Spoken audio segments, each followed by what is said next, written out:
Well, welcome to the IBEX Method podcast. We're your hosts, Adam Fouts and Steve Beta. And today we have our guest, Greg Sandridge. He's a coach and trainer for M.A.D, which is the acronym for Motivated, Ambitious, and Driven. Is that correct? Sir, my man. Awesome, man. Yeah, so I know we got a history, but before we get into that, go ahead and tell us about just about your brand, what M.A.D is, how you got started. We'll kind of go from there. Indeed. First of all, my name is Greg Sanders, of course. I'm 32 years old. I'm a father of two, Marine veteran. Or, Yeah, hoorah number five. I'm a fitness enthusiast. I think over the years, I was always into sports and fitness and wellness, and working out was always something I loved to do. I always loved watching Hulk Hogan, flexing and showing his 22-inch pythons, so it was always something that I just always aspired to be. MAD is something that I created over the years in a bad time that helps me get out of a lot of situations. And by me reflecting and sitting back and realizing what it really was, it was something that I decided to present to the public and share with other people so they could also, have that kind of growth the same way that I did through MAD. yeah, so coincidentally, I watched a video today about The Rock, and I think it was this thing it's called Iron Will, and it talks about the idea of, it's like you have a heart of iron will, and when you wear that shirt, it's also encouraging other people. When I see what you're doing through the social media, can we talk more about that? Because I understand that there's more than just the physical side. There's a mindset when it comes to that. With social media, I really like that platform. To me, it's like a journal. So it almost takes motivational speaking from being in person to being able to do it on a larger scale. So what I do, I basically just speak my mind. There's never really a certain template or a certain topic each day. Sometimes it's just my own personal vibes. It may be something that I'm going through at the time that I just happen to have a clear understanding about, or a clear understanding how I got over it. And that's just what I happen to share with other people. And hopefully that they can see, just see how I overcame it. And that way they can almost implement that, like I said, my philosophy, which is just being mad, of course, that motivated, being ambitious and driven in certain moments and times. But yeah, that's basically it. Like I said, again, in a nutshell. But like I said, social media is awesome. Being able to talk one-on-one with certain people at different times. I think just having that feedback with different people really helps me to decide how I decide to do things in the future, I think, with the brand. So I think that's awesome. Yeah, that's awesome. So I know there's a couple of things we want to hit on today. I think the first thing we start is you talked about a strong why. Obviously understanding some of your history, you had some hardships, you try to find your focus somewhere else. So when it comes to M.A.D and your brand, it sounds like, hey, you know what, I found my why, and this is what I'm going to be doing. So can you talk about the importance of a strong why and what that means to you and how others can apply it? Actually, the why, before MAD was even thought of, I was at the bottom of bottoms, I will say. I'll even claim that now, like I said, because I've understood and I've grown from it. It's something that I don't want to ignore. I don't want to forget ever. But like I said, I felt like nothing was going right in my life. I wasn't around my two kids. Like I said, I'm a father of two. I haven't seen them since 2009 before I deployed to Afghanistan. So I think any parent knows what it's like to be away from their kids. So that kind of hardship, dealing with PTSD from the military, dealing with deaths in the family in unorthodox manners, I'll say, it's hard for a lot of people to show strength and still manage themselves mentally, So, that's sometimes I don't necessarily want to become a beacon. It's something that was kind of placed on me by just how I manage certain things, which is awesome though. But like I said, I thought of how I felt at the bottom of bottoms when I was down there. I thought of how I felt, and it wasn't good. It was mad. That's exactly what I thought of in my head. Those words came in that word came in my head, mad. To break it down into motivated, ambitious, and driven, that didn't come until later. But I really focused on how upset I was that I was in these circumstances and that I was dealing with these certain things in my life. So I thought of I want to make this negative a positive somehow. Again, the Marine Corps helped me out, believe it or not, from the beginning. The first word is motivated with M.A.D. And in the Marine Corps, motivation is almost key. It's almost the number one ingredient, when making Marines, almost in a way. So, and ambitious and driven are just two other qualities that I know about myself that I've used those mindsets to, get through certain hardships. So, like I said, I ended up getting those words together. It had a nice little touch, a nice little ring to it, and then the name stuck. I think it's more than just the name, though. It's how I go about showing it. People see the mean faces when I show my pictures, my before and after pictures, the mean mugs. It's almost I want people to know that. I want them to see that face, that seriousness, that is being motivated. It's ambitious and driven. I'm steadfast on my goal. Of course, it's fueled up by those hardships. It's an outlet in a way. It's almost like a fuel to the motivating fire that you have in yourself in a way. Yeah, but I'll kind of cut and finish because I'll ramble on about this. I'll wait for another leading question and I'll go. Well, I think the biggest question I have is when you were at that lowest of lows, like I couldn't imagine with the PTSD and not being able to see your kids. Like, what was where did you start? Like, what started it? Like, where's that first platform that gets you going in the right direction? I'll say this. I can't remember exactly who I read that said this. Something along the lines of a person will make a change when they're fed up, and I really honestly believe that. I was in a point in my life where things were just so bad. I was in unstable living conditions. I wasn't eating right. So I had a lot of idle time. Okay. So with that idle time, your mind wanders. And I make sure I just keep track of my thoughts, and I pay attention to myself. And that's just something where I felt like I need to make a change within myself. Things are not where I want them to be. And I just made a conscious decision that right now is when I'm going to make a change or make a decision to do things differently than what I've been doing.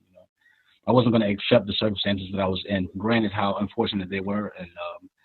And even though some of the situations are out of my hands even now. But, like I said, in the meantime, I need to do what I can. And that's what I continue to do. So. I really like that. Just trying to focus on things that you can't control rather than the things you can. I think that's really beautiful way to go about it. Yeah, that's awesome. So I know the next kind of thing we want to talk about I think this ties into that, the idea of perseverance. So it sounds like again, everything I love about M.A.D is that it's just a mindset shift. And I see the mindset that you're trying to create for others and in others, and you're imparting that information onto others. How did you go from breaking, you knew what you needed to do to move forward, but how did you move on to persevering to the mindset that you have today? Well, there's a lot of consistency. I want to say I had a good support system, but it wasn't always like that. There were times where I really did have to bring strength from myself. And that's really hard. That's one of the things I want to teach people too. That it's not always about your support system. Sometimes you do have to bite down and be real with yourself. Super critical of even what you consider your best decisions. Like I said, we all fall short sometime, and I felt like I was. So I was the one that needed to make the change, not anybody else. I felt that nobody else can want better for me more than I should want better for myself. So again, like I said, and it was hard. I just, maybe there were people at that time that really did have one-on-one conversations with me. And, they told me, man, I feel that you're worth way more than this. Or, you have so much potential and so and so. And even though this is happening, they just gave me those reassuring words of encouragement here and there. And even the people that are in my certain niche now that I looked up to, and I saw them doing things that I wanted to do. And I just felt like, man, I'm trying to do that too, So it's just, like I said, it's just making a conscious decision. I think at the end of the day, there's never really a green light moment that says like, now's the time to do it. It's gonna be different for everybody, I'm sure. But like I said, once you're fed up, you will make a change. I think that's a serious thing. And if you're not making that change and you're in dire circumstances, I think that means you're settling. So, but again, that's just a personal decision. So.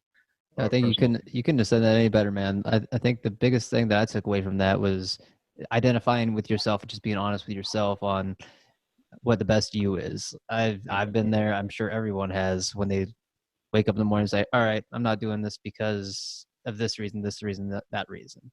But deep down inside, they know that something needs to change, and it's not going to change until you take that step and just admit and just move forward with it. Indeed. That self-responsibility, I think, is another thing. Holding yourself accountable instead of waiting for others to do it. There are little, I want to say, pillars that I feel that really do make that a solid foundation, and that's definitely one of them. Again, I think that's something I learned in the Marine Corps too. I'm sure Adam could vouch for that too. Not always waiting for somebody else to do something for you. That initiative is very, very important. Yeah, no, I agree. And I think that it just, again, everything you're saying, I love it because it all just ties together. So understanding, having to make these changes and trying to persevere from your old mindset, how do you stay disciplined in that? Like, how do you, what steps do you take to make sure you're disciplined and just sticking to your why, persevering through, and just focusing on the goal? Indeed. Well, I think Jim Rohn once said something about writing down things that you plan to do. I know making plans is something that a lot of people would say, but I think the act of writing it down makes a huge difference. And what I try to do every day is I make time for myself, at least an hour, where I just reflect. I reflect. I listen to instrumentals. I know it sounds crazy. You can make note of that, I guess. I listen to instrumentals. No words, so I can kind of have that's my meditation time, I guess. And what I think about past decisions. I think about future ones I may make here shortly. I think about my passion, of course. And then I think about, I might even go back and look at a plan that I've wrote, just so I can kind of stick to it. And but like I said, I think that reflection is important. I don't want it to get to the point where we're on autopilot. We're just doing things and going through the motions. I think by reintroducing what you're after every single day, it's going to keep that fire lit a bit. Like I said, you go 2 and 3 days not thinking about what exactly you're doing. You're not going to do it the same way. For example, when I was in Georgia, I was going to the gym 3 times a day for a couple weeks at a time. And I'd noticed when it got to Thursday that I wouldn't necessarily hit the gym as hard as I would on Monday. And it was just because I'm like, well, it's just Wednesday. I literally would look at it like that. It's just Wednesday or Thursday. Monday was important because it's the start of the week. Just the way that stigma of it being the Monday, the start, I had to get away from that. So I wanted to treat my Wednesdays like my Mondays or my Thursdays like my Mondays. If that was the day where I was going to work the hardest, I wanted that to be, the standard for every day that I worked out, But that was just one example. I set standards for myself, and I just try my best to stay true to those. There's no reward system for me besides my results or the impact that I get from other people, but that's what I strive for. So if I'm not getting the results that I want, then I must work harder. I don't necessarily look back on the compliments that I get from other people, but I do kind of gauge that at times, when I see that I've made certain changes in people's lives. So I just try to be consistent with that. Yeah, that's good. Steve, do you have something? Oh no, I was just gonna go into that. Just along with your training, what's your background in training, man? See from your Instagram, you're jacked as hell, man. Adam was telling me about you, and I was getting ready for this podcast, so I looked you up on Instagram, checked some of your stuff out. I was like, oh man, this guy's tough. Like, I didn't accept such a like you come off completely different in person, which is kind of cool because you have that mindset when it's time to focus, but then you're just yourself and just kind of super chill. Like I kind of I appreciate that too, by the way. It took a long time for me to get this relaxed, believe it or not. But I definitely appreciate it. I am not a certified personal trainer. I will go and say that. I'm an aspiring one at the moment. However, me and the gym are almost synonymous in a way. I'll say it's a perfect outlet for me, given the fact that I go through PTSD. I have current mood swings even now to this day. But I just being able to go into the gym and be isolated, not necessarily isolated, but have that kind of solitude like it's like heaven to me in a way. So I work out a whole lot. I was always playing sports when I was younger. Playing football, running track, boxing. I was in foster care, so I had a whole bunch of older brothers who were all into the same thing. Had 7 older brothers. I'm the youngest boy, so of course we're all playing sports and working out and competing with each other. So I've always had that kind of edge being young. And then high school sports, and then transferring straight into the Marine Corps. Always physical fitness was always something that we paid great attention to. After the military, of course, I never stopped liking being fit and in shape, so I just did it on my free time. But again, when I came back from Afghanistan, like that was the Marine Corps, it was tough. I needed an outlet. Talking to people didn't seem like an option. So, the gym was my solitude. That was my peace. I could go there, I could work out, and clear my mind of whatever issues I was dealing with in my mind. Of course, I had a physical result or physical reward, but the whole mind, the main thing was just having an outlet during those hard times. So I think that's really what it is. That's why I work out the way that I do. It's why I got it tatted on my body. It's not because of the physique. Believe it or not, it's just because it's my medicine in a way. It's my peace. It's therapy.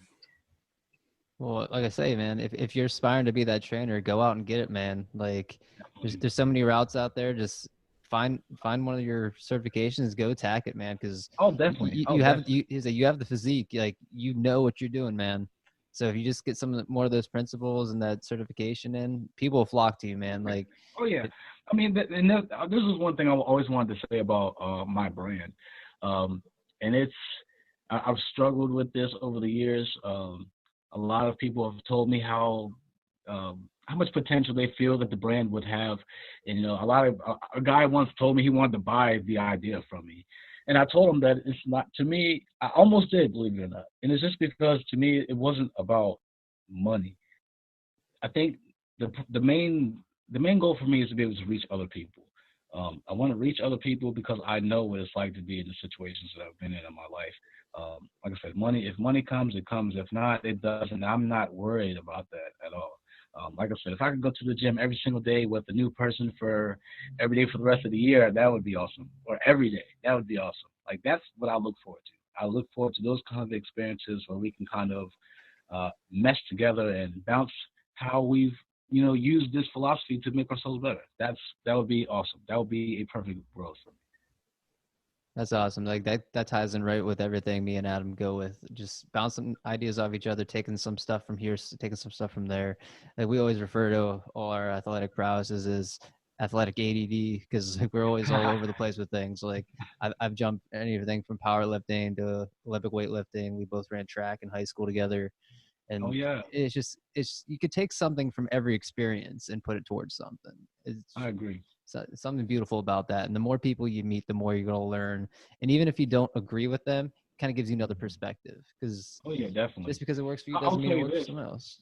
Oh, not to cut you off, but I'll use Adam as an example. We served together in the Marine Corps. But for those years to pass, and then just recently to find out that he was competing, that blew my mind. I was so proud of him. I missed the opportunity to be there present. I felt so bad, but I felt so good. I felt so proud of him because I've been watching him for so long and just seeing his transformation, and just knowing a little bit of his backstory and just seeing what he was making make possible. Man, it's just, I don't know, man. And just the way that he gives me accolades. He doesn't have to, but he does. And I'm just proud of what he does, man. He's just an embodiment of my philosophy, basically. He's mad, motivated, ambitious, driven. The way he works out every single day for that long, whatever he does, being physically active, staying consistent and persistent to his goals. He set out, told himself he was going to do something with even some uncertainties at the beginning. Still striving through and seeing it through to the end. That's awesome. I love that kind of story, that kind of testimony. So I get my respect every single day of the week. Honestly. Man, I appreciate that. Adam's getting all the hype the last few weeks on the podcast. He deserves it though, because I never imagined he'd do like a bodybuilding show. Then he was like, "Hey, I'm getting with Vinny, and we're gonna get my diet in check, and want to do a bodybuilding show." And it worked out great for him. Like, oh yeah, Hold on a second. I hate to say this, and then I'm kind of out of pocket by saying this, but is that a Cowboys shirt? Oh, you bet. Yeah, man. You too, man. Bless your Man, soul. Anywho's. man, those Falcons, rough year, man. I don't know, man. Goodness gracious. Yeah. So that leads me into my next topic, taking risks, right? So you took your risk on the Falcons. They're not doing good this year, but no, Oh I'm man, kidding. I'm kidding. But just a lot of things you said, right? Like part of the thing with your brand is that you wanted to let the people know, like, hey, I overcame hardships. I changed my mind. I took these risks. I did this, and you can do it too. I guess a better question would be, what was it like to take the risk to change your mindset, to change your focus? How has it changed who you are today? Oh man, that's awesome. That's an awesome question. When I first saw this, actually, I was in Maryland. I moved a couple of places after that. I went to Jacksonville, Florida. I went to Georgia, ended up in Missouri, ended up in a couple of different places. And all the while, I'm learning myself. I'm doing all this personal development. I'd already made the decisions I wanted to change. So, all this time, I'm a work in progress. People are meeting me, even people I've known in the past, and I'm not doing the same things I was doing in the past, or my demeanor is different, or I feel more focused. I don't have all the free time that I had at one point. I think that idle time to them was just me being, not established, or me being not focused or happy with myself, where I was doing what was necessary. So I think, those little changes that I've noticed were all important. I think, though, like not having so many friends at one point or another, I thought it was a bad thing, but it was a good thing. The people that I was surrounding myself with a great deal of the time weren't really, positively affecting me, or doing things that I felt were productive. They weren't doing any of that. So I think that lack of friends was a good thing. It was pushing me in the right direction. A blessing in disguise, I guess you could say. I noticed that certain goals that I set out to achieve, I was achieving them.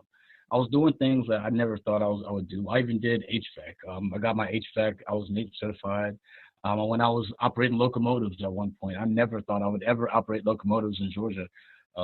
It was just something I was getting used to, taking risks and doing things that I felt were necessary, I would do. Or like I said, like my decision-making process had changed completely. Like I said, it was more of the needs instead of the wants. That mature thinking, way of Yeah. thinking hadn't really Yep. landed on me yet. So I was doing things that I wanted to do as opposed to things that I needed to. Um, like I said, it's a crazy mindset to explain. I need to make a series, I think, because the way that I incorporate certain mindsets and certain practices, it gets pretty broad.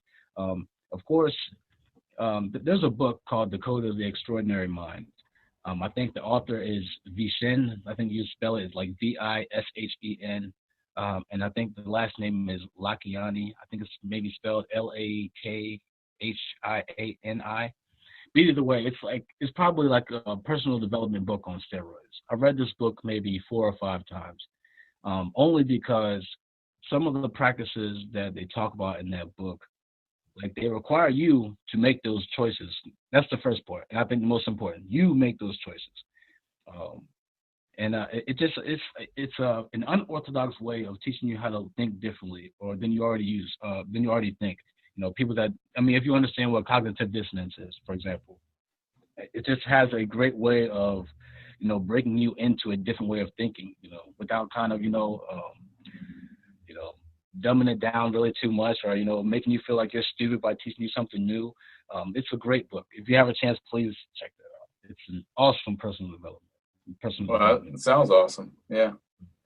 And I could definitely relate to everything you're saying. I mean, you and Steve both know my story. But the biggest thing was, I got diagnosed with Crohn's disease and started this treatment that my body was already being wrecked.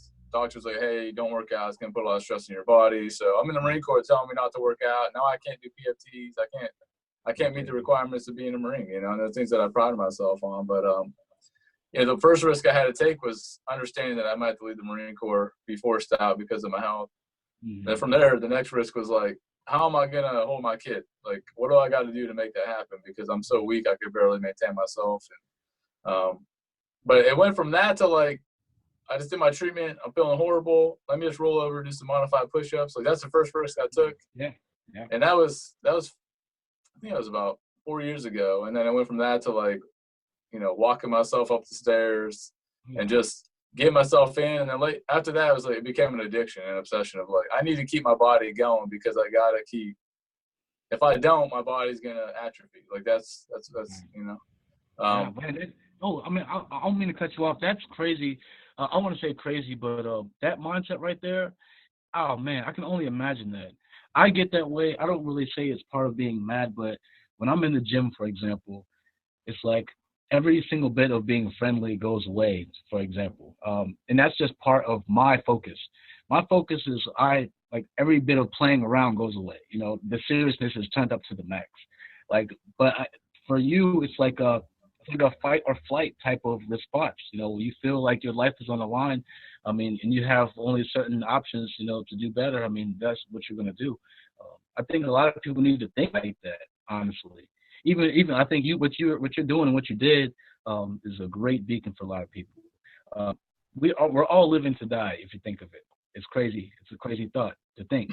We're all living to die. But what more can we do? What better than to work on our health and wellness now? I mean, we're getting older every day. Why wait till we're in our 40s or 50s or whenever? You never know. You could be hitting your 30s and 20s sometimes with a certain disease or ailment. But if you're doing regular maintenance now, you don't have to do so much later. In the event that something happens. So I got seeing what you do and what you did, man. That's awesome. And again, you get the utmost respect from me. Well, thank you. And I think I think it all just ties into what you're saying. Like once your back's up against the ropes, you got to make a decision. And for me, I'm like, I can't be 26 years old and retired. Like I can't even afford to do that. I have a whole life ahead of me, and understanding my goals, I'm like, what's the next risk I need to take? Not that I want to take. And I'm like, hey, I need to get my body right. I need to get my strength up if I want to be a better runner. I got to get my diet right if I want to just be healthier overall. I'm like, who do I know that has a diet plan, a strength conditioning plan that's willing to work with me so that I can be accountable, but then two, help me see things in a way that I'm not aware of, so educate me in a different way. And I see with you, like you're using books and you're using others to do that for yourself as well. And I think it's amazing. And I don't know, I've adopted the M.A.D mindset, and I fully believe in it. But yeah, like the idea of taking a risk, I'm like, all right, man, Skinny with Vinny does physique. He does physique competitions. I'll do a physique competition as a testament to what I accomplished for my Crohn's disease, And I'm like, I just want to show what the diet did for me, what my strength conditioning did for me. And I know if I want to be a better runner, I just got to get stronger, So what can we do to make this happen? Like, I need to make this happen, So I don't know, man. Again, I think I love it because, again, we came from two different places, but the mindset's the same. And I love being able to put a brand to that. And now I'm like, hey, that's the M.A.D mindset. When you hashtag it, or not just you, but when I've seen you do it so many times, but when people do hashtag M.A.D for me, knowing that it's still in the beginning stages, that gives me the best feeling ever. Knowing that, I don't really have, my website is under construction at the moment, and also is the apparel, if we do get a chance to talk about that a little bit later, but it's still under construction. So without there being a physical product right now at the moment, and people still back it and support it the way that they do, that is beyond humbling to me. That shows me that what I have to offer is beyond what money can provide. Like I said, if money becomes a factor later down the line, of course, that's awesome. But what it's doing right now, currently, presently, is what I really put my heart for. Like I said, and it's great. And again, I'm just, it's a very humble moment to just even be on this podcast and think about it. There's not many times I really speak in depth about the brand or what I intend to do with it, or even my implementation of it. Like I said, if given the opportunity, for example, I'd be in the gym 3 times a day, every day, until my body told me that I need to take a rest day, but that's just me, myself, and my personal implementation. Of course, I want to be in powerlifting, if possible. I have a 425-pound deadlift right now, 135 pounds. It's probably a little more than that now I think about. I'm gonna get into the physique like you. Want to follow my boy Adam's footsteps, man? I don't know, man. Honestly, you already got it. You just got to go on stage and show your like flaunt it. That's it, man. I'm Yeah, telling man, you. you're show ready. You never bro. know, man. We might share the stage one day. You never know. I'll be your. Go ahead. We'll get the whole IBEX crew up there. We'll have you, me, Vinny. Oh Yeah. man, hey, Everyone up I'm there. down. I'm down. I'm even down to even meet up with you guys, get a couple of sessions in. That'd be nice. Yeah, I think it's in the works for sure. Definitely. So the one thing before we get into like how can we contact you more about M.A.D, the one thing I really love too, again, it's a mindset thing, right? Like you're on Instagram, you're on Facebook, you you have owned the angry face on the social networks, and I think it's amazing because again, it's a mindset shift. And again, any post you ever see from Greg and motivated, ambitious, and driven, it's like everybody has an angry face, but it's just showing that they're part of the M.A.D brand, and I love it. And all of his, instead of getting a like, the best thing you can do for him is give an angry face and show that you love the brand. Like I think it's, and that alone is like everyone's like, well, why are they angry about his posts? It's like, no, it's not about that. It's about being fed up with where you are or where you want to go and just drive towards it. It's a nice play on words, I think. I think the whole negative into a positive is what I'm trying to get through to people the most. That whole, I mean, sometimes they might hear M.A.D instead of motivated, ambitious, and driven. So me trying to get them synonymous with each other is basically where I'm at right now. I'm becoming my own billboard in that sense. So by me always doing the mean mug faces, I'm showing that negative, and then my results are the positive, of course. So I mean, I guess that's how it's playing together right now. That's awesome, man. You got a great product. You got a great future ahead of you. Keep it up, man. But hey, we're gonna turn it over to you right now. What's next for you? What's coming up? What do you have to promote? All right. Well, this is what I'll say. Just keep eyes on me on social media. Try to take as much from me as you possibly can. Maybe we can talk one day, one-on-one. Maybe that way that I can grow from you the same way that I'm trying to do with others. I'm planning on competing here maybe sometime next year. The end of the year is coming up shortly, so it's not realistic to know that I'll be competing this year. But physique competitions, most definitely. I might need to get in contact with you guys about that. You never know. Some powerlifting also, if need be, maybe after the physique. I can't juggle both of them at the same time, I don't think. I am working on my website still. It is still under construction. I still have apparel in the works, which I did have a couple years back. I just didn't, I kind of took a step back from that.